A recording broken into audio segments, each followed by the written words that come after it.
Oo, yung inter-barangay project. Ako sigurado nga ako na ako yung pipiliing leader dun eh. Well, wala naman silang choice. Akin yung pinakamaganda na concept. Alam mo yun? Yung may treehouse, tapos may mga magagandang benches. Sige. Sige, hintayin mo na lang ako sa bahay, ah. Sige, bye-bye.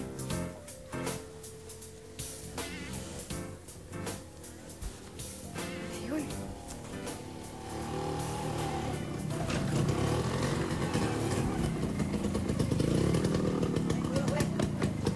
Hoy! Teka! Anong ginagawa mo?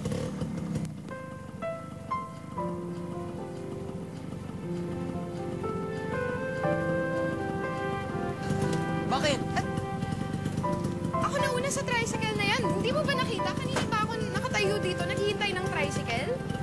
Hindi ko nakita yun eh. Ako yung naunang pumara nito. Di ba, kuya? Oo, siya unang pumara. Ano? Oh, sige na. Nagmamadali ako. May emergency lang sa bahay. Sige. Hindi, teka, tricycle. Hoy! Teka, tricycle!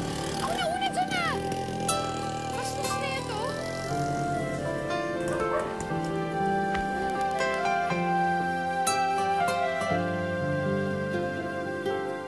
Magandang umaga po sa inyo lahat. Ito po, Sekretaryo Lito Atienza ng Kalikasan. Pinakikita ko po sa inyo ngayon ang Chocolate Hills sa Bohol. Alam po ninyo, libu-libong mga bundok na ganyang maliliit na parang mga tsokolate, kaya tinatawag pong Chocolate Hills. Ang nabuo dito po sa Bohol. Ito po ay isa sa mga kababalaghan at pinagmamalaki ng ating kalikasan, ng ating bansa. Sapagkat marami pong kwento ang nananaig kung paano nabuo ito.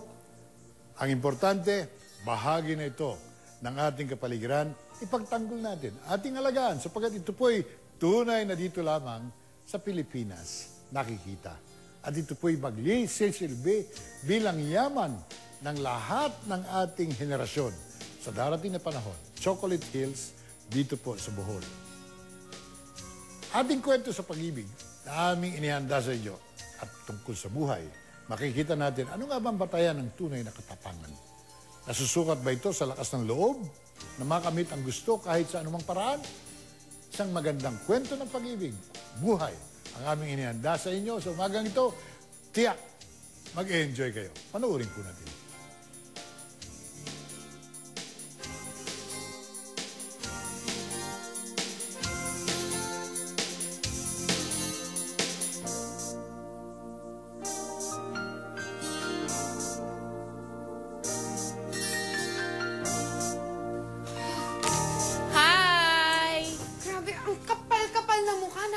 Ang sarap upakan.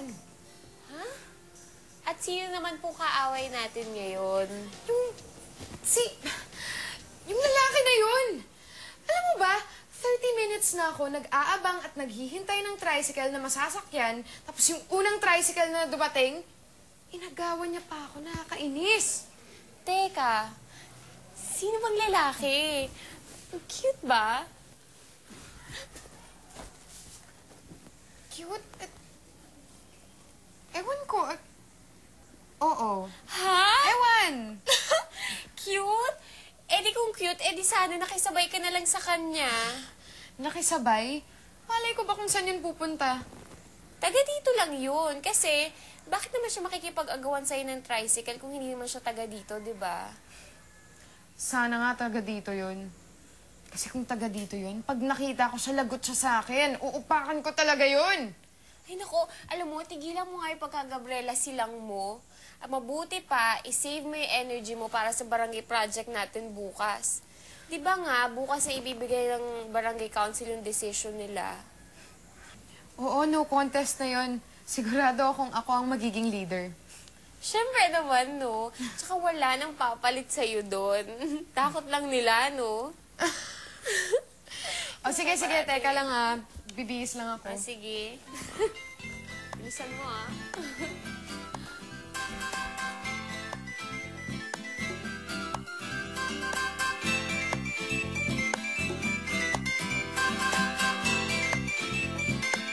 Maraming salamat sa pagpunta.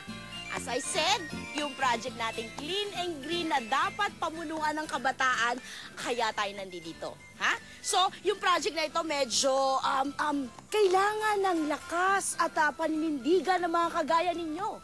Kaya, ibinibigay namin to sa inyo. Papatunayan ninyo bilang kabataan na talagang kayo ang pag-asa ng bayan. Kaya dapat maging maayos, maganda. Ay, pagmalaki natin ang project na to para sa ating barangay. Tama, tama.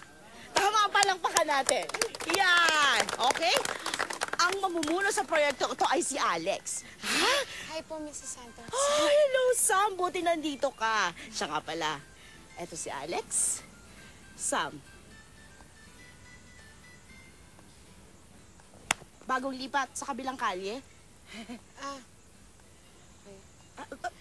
Mrs. Santos, pumunta po ako sa bahay niyo kanina para dun sa project. Siya nga pala, Sam. Si Alex na ang napili para doon sa project na pinopropose ninyong lahat. Ha? Oo. Pero, Iya kasi alam mo yun, medyo merong kalakihan kasi yung budget proposal mo, kaya ang napili yung kay Alex. And I'm sure, with both of you working together, it will be perfect. Ha? pero Mrs. Santos, sigurado ka ba? Yeah. Okay, I understand. So, your task now is to introduce Alex to the group and to the barangay. Show him around the park. Okay? Good luck, everybody. Good luck. See you Mrs. later. Santos. Bye. Mrs. Santos, teka! Ma'am! Bye! Ma'am! Okay guys, so balik na tayo sa mga kanya-kanya nating assignments. Okay? Okay, sige. Galingan nyo ha. So, Samantha, let's go. Let's go mo mukha mo.